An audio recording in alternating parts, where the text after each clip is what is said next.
हरे कृष्णा। नमो ओम विष्णुपादाय कृष्णप्रेष्ठाय भूतले श्रीमते भक्तिवेदांत स्वामी नामिने। नमस्ते सारस्वती देवे गौरवाणी प्रचारणे निर्विशेष शून्यवादी पाश्चात देश तारणे। जय श्री कृष्ण चैतन्य प्रभु नित्यानंद श्री अद्वैत गदाधर श्रीवासादि गौर भक्तद्वंद। हरे कृष्णा कृष्ण कृष्ण हरे हरे, हरे राम राम राम हरे। आज का जो प्रवचन है वो यमुना के तिरी है और यमुना नदी के पथ पे है और पीछे घाट भी दिख रहा है। तो अभी हम लोग प्रवचन चालू कर रहे हैं। जय राधा माधव कुंज विहारी,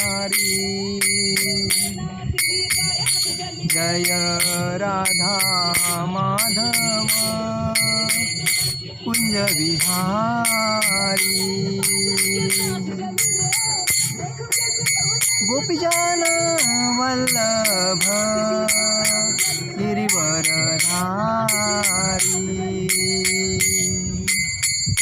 यमुना तीरावनचारी, जय राधा माधव कुंज विहारी। हरे कृष्णा कृष्णा कृष्णा हरे हरे, हरे राम राम राम हरे हरे।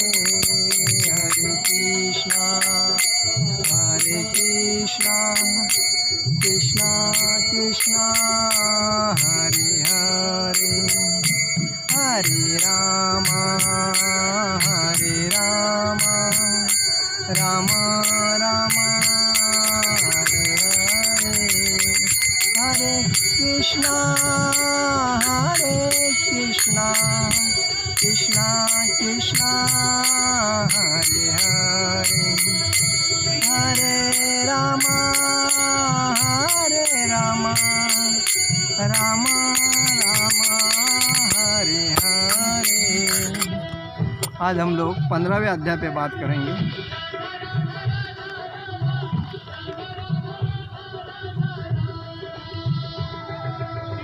संगीत के साथ हम लोग आज का जो अध्याय करेंगे, जो आज यमुना तीरी किसी घाट पे हम लोग आज प्रवचन कर रहे हैं। अच्छा लग रहा है कि आज पुरुषोत्तम मास चालू है और उस बेसिस पे हम लोग प्रवचन कर रहे हैं। और दूसरी बात, हम आनंद महसूस होता है कि यमुना तीरी प्रवचन करना एक बहुत ज़बरदस्त बात है। श्री प्रभुपाद महाराज की जय, श्री गौरनिताई भगवान की जय, श्री कृष्ण बलराम जी भगवान की, ललिता विशाखा राधा श्याम सुंदर जी भगवान की जय, श्री जगन्नाथ जी सुभद्रा बलदेव जी भगवान की जय। ओम नमो भगवते वासुदेवाय, ओम नमो भगवते वासुदेवाय, ओम नमो भगवते वासुदेवाय। तुलसी माते की जय, यमुना माते की जय, अनंत कोटि ब्रह्मांड नायक राजाधिराज योगिराज परब्रह्म श्री सच्चिदानंद श्री कृष्ण भगवान की जय।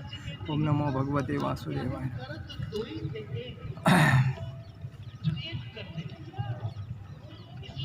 यदादित्यगत तेजो जगद्भासयतेऽखिलं, यद्द्रमसि यच्छाग्रो ततेजो विधि मामकम्। यदादित्यगत तेजो जगद्भासयतेऽखिलं, यच्छद्रमसि यच्छाग्रो ततेजो विविधि मामकम्। यत म्हणजे जो, आदित्य म्हणजे गत, सूर्य प्रकाश में स्थित, तेज म्हणजे तेज, जगत म्हणजे सारा संसार, भासयते म्हणजे प्रकाशित होता है, अखिलम म्हणजे संपूर्ण, यत म्हणजे जो, चंद्रमसी म्हणजे चंद्रमा में, यत म्हणजे जो, च म्हणजे भी, अग्रो म्हणजे अग्नि में, तत म्हणजे वह, तेज म्हणजे तेज, विधि म्हणजे जानो, मम मामकम म्हणजे मुझसे, सूर्य का तेज, भगवान कहते हैं सूर्य का तेज जो सारे विश्व के अंधकार को दूर करता है मुझसे ही निकलता है।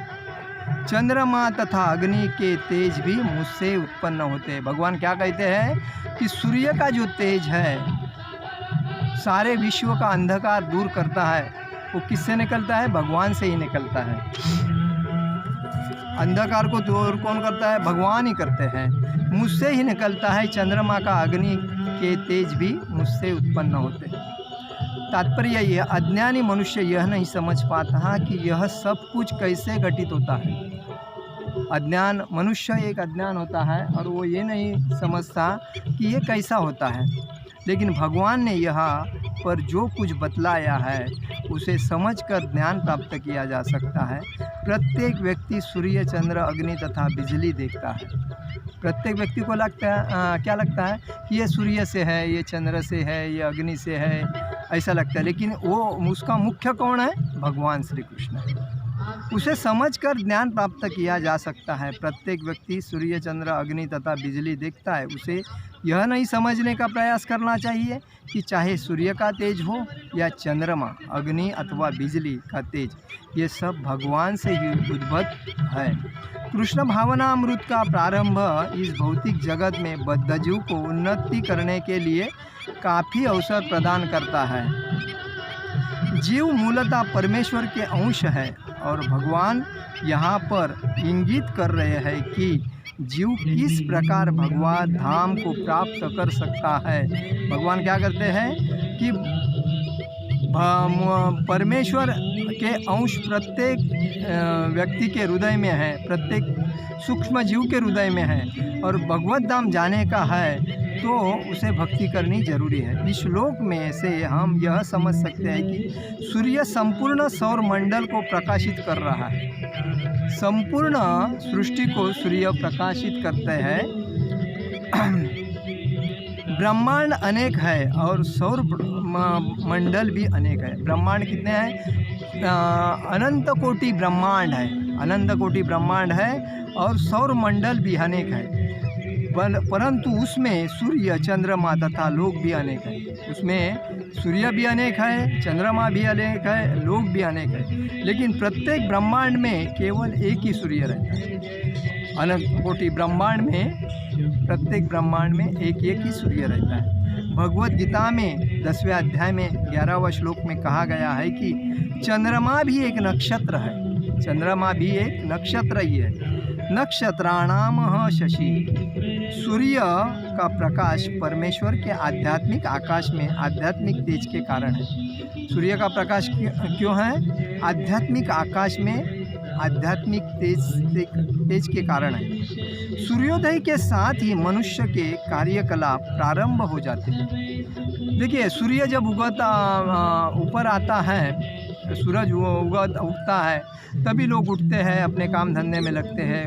उसके पहले अंधेरा रहता है तो अंधेरे में वो सो जाते हैं। अंधेरे में काम कोई नहीं होता, सूर्य के अग्नि प्रकाश में ही सब काम होता है।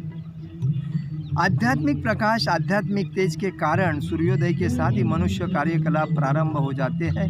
वे भोजन पकाने के लिए अग्नि जलाते हैं, फैक्ट्रियाँ चलाने के लिए अग्नि जलाते हैं। अग्नि की सहायता से अनेक कार्य किए जाते हैं। देखिए, अग्नि, अगर सूर्य नहीं उगेगा तो हम लोग कोई काम नहीं करेंगे, क्योंकि अग्नि किससे मिलते हैं? सूर्य से मिलते हैं। और सूर्य जब उगाता है तभी आदमी उठ के अपने काम धंधा, चूल्हा जलाना, फैक्ट्री में लाइट जलाना, प्रोडक्शन निकालना, सब अग्नि के ऊपर चल रहा है, बाकी तो कुछ नहीं है। इसके लिए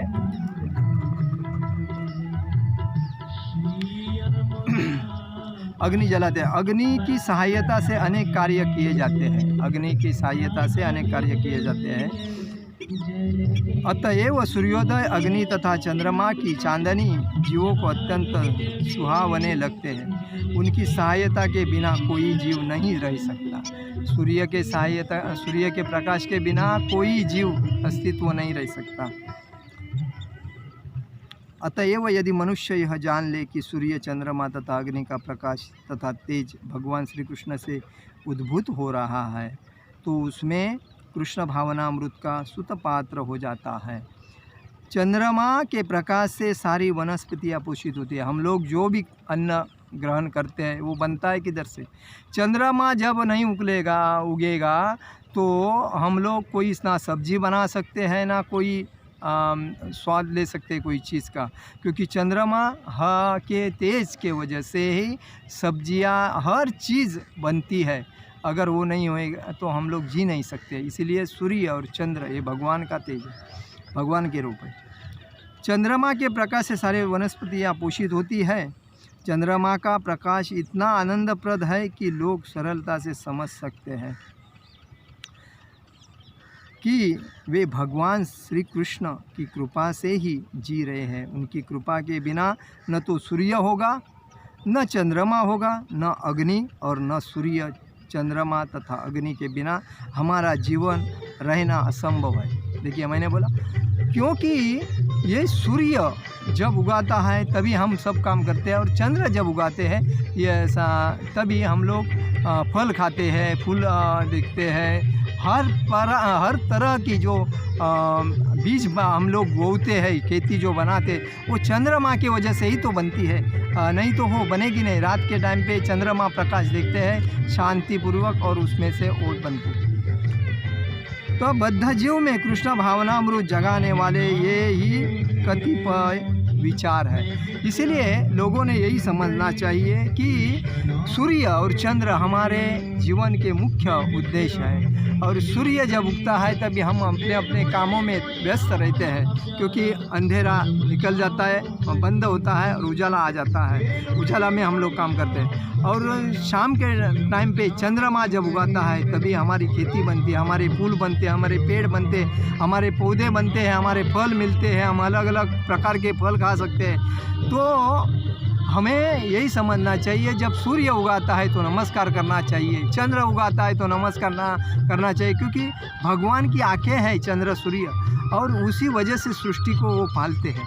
और हर कण में भगवान है, कृष्ण भगवान हर सूक्ष्म कण में भगवान है, और प्रत्येक भगवान ब्रह्मदेव से लेके छोटी चींटी तक भगवान का अंश हर के हृदय में है। और इसीलिए हम कोई भी चीज़ करते हैं तो प्रथमतः भगवान की याद करनी चाहिए, भगवान को भोग लगाना चाहिए, भगवान की भक्ति घर में होनी चाहिए, और भक्ति के वजह से ही घर में सुख शांति नाती है। और हर आदमी ने यही समझना चाहिए कि हमें धाम का प्रवास करना चाहिए। धाम का प्रवास करके उधर के जो धाम मैंने आज वृंदावन धाम में भगवान जब छोटे थे 7 साल 8 साल के थे, तभी बलराम जी, कृष्ण भगवान, राधा माता जी, ये सब इधर उनकी गोपियाँ, ये सब इधर खेलते थे, गायों को चराते थे, और वृंदावन की वैभव उन्होंने ही तो बढ़ाया। और इसीलिए आज हर जगह पे ये वृंदावन में भगवान श्री कृष्ण के कम से कम 5,500-6 हज़ार मंदिर है। और इस मंदिर में मुख्य ये जो केशी घाट है, ये महत्व के आज मेरे पीछे साइड में ये गंगा, ये यमुना माता जी है, ये चल रही है। और आज पुण्य का दिन है, एक वैभवशाली दिन है कि आज हमें इधर यमुना के तट पर और केशी घाट के पास प्रवचन करने को मिला है। और उसका आनंद सब लोगों ने, सृष्टि में जो पैदा होता है उस आदमी ने वृंदावन में आके अपना वृंदावन ही एक्चुअली ये धरती का गोलोक धाम है। वृंदावन धरती का गोलोक धाम है, और उधर अभी भी राधा श्याम सुंदर अभी भी वास्तव में है, क्योंकि जिधर ऐसे ठिकान है जिधर अभी भी आते हैं। और ये जो है इसका फ़ायदा लेना चाहिए। तो हर आदमी ने समझना चाहिए कि वृंदावन में बरसाना है, अलग अलग केशी घाट है, बंशीवट है, अलग अफाट ऐसे ठिकान है कि जहाँ भगवान ने अपनी लीलाएँ की है। और दूसरी बात गुरु गायों को चराया है, और ऐसे वैशिष्ट्यपूर्ण स्थिति है। इसीलिए वृंदावन का हर आदमी ने प्रवास करना चाहिए। और वृंदावन ये तीर्थ क्षेत्र एक अलौकिक तीर्थ क्षेत्र है, और परदेशी लोग यहाँ आके आराम से रहना चाहते हैं। 6-6 महीना, 1-1 साल, 2-2 साल छुट्टी लेके आके इधर रहते हैं। हर मंदिर में वो प्रचार करते रहते हैं, हरे कृष्णा कृष्ण कृष्ण हरे हरे, हरे राम राम राम हरे हरे, बुक डिस्ट्रीब्यूशन करते रहते हैं और लोगों को प्रचार में लाते हैं। अलग अलग लोगों को इन्विटेशन दे के उनको वृंदावन में बुलाते। ऐसा मतलब जो इधर का जो माहौल है अतिशय आनंददायक है। इसलिए हर पब्लिक, हर आदमी ने जो धरती में है उस आदमी ने वृंदावन में आके ज़रूर गंगा यमुना माते की दर्शन करना चाहिए, किसी घाट का दर्शन करना चाहिए। आज भगवान निधिवन में हैं, और दूसरा एक स्थान है निधिवन। निधिवन में भगवान शाम को राधा श्याम सुंदर ये रात के टाइम पे आते हैं, उधर पान का बीड़ा रखते हैं, और जो फूल बिछाना है उसमें आराम से रहते हैं और जाते हैं। तो उनका दर्शन मिलता नहीं किसी को देखने को। अगर जो देखता है वो आदमी ज़िंदा नहीं रह सकता है, उसके आके जाते हैं ये तो पागल बनता है। ऐसा इधर का है। तो इसीलिए निधिवन जो है वो एक वैशिष्ट्यपूर्ण है, जिधर राधा और कृष्ण अभी भी आते हैं। संध्या शाम को 7:30 बजे से सुबह 4 बजे तक उधर अपना लीला करते हैं और निकल जाते हैं, क्योंकि उधर के जो पुजारी है वो उधर बीड़ा रखते हैं। उनको जो चिलिम लगते सब कुछ जो लगता है वो उधर रखते हैं, और उनके बाद में जब वो जाते हैं तभी उनका वो लोग देखते हैं तो वो पान खाया हुआ मिलता है। ये और दांत का मंजन रहता है वो उनका मतलब यूज़ किया हुआ रहता है। ऐसा हकीकत लीला ये है, जिधर भगवान राम और भगवान कृष्ण गायें चराते थे उधर अभी भी उनकी मूर्तियाँ हैं। और उधर मोर है, पोपट है, गाय गौ माता तो बहुत ही है, बंदर है, अलग अलग कोई पक्षी नहीं है ऐसा नहीं है, हर तरह का पक्षी इधर है। तो इसीलिए बहुत मज़ा आती है। और ये आज ये पुरुषोत्तम महीना है, और पुरुषोत्तम महीना में भगवान ने यही कहा है कि मैं सूर्य का तेज हूँ, मैं चंद्र का तेज हूँ। और सूर्य हर आदमी के हृदय आदमी को बीमारी से दूर करता है, रोशनी देता, अंधेरा दूर करता है। और चंद्रमा है जो पौधे फूल खिलाता है, फ्रूट बनाता है। और इस बेसिस पे हर आदमी को उनका फ़ायदा मिलता है, सूर्य और चंद्र का। तो इसीलिए हर आदमी ने उनका दर्शन करना जरूरी है। और इसीलिए आज मेरा प्रवचन मैं इधर लिया हूँ केची घाट में। तो आपसे मैं विनती करूँगा कि ऐसा ये धाम बहुत अच्छा है, और इस धाम का पवित्रता आप आके पा सकते हैं। इसीलिए आज का मेरा प्रवचन यही समाप्त करूँगा। हरे कृष्ण कृष्ण कृष्ण हरे हरे, हरे राम राम राम हरे हरे। जगत गुरु शिल प्रभुपाद महाराज की जय, परम पूज्य लोकनाथ स्वामी महाराज की जय। निताई गौर प्रेमानंदे हरि हरि बोल।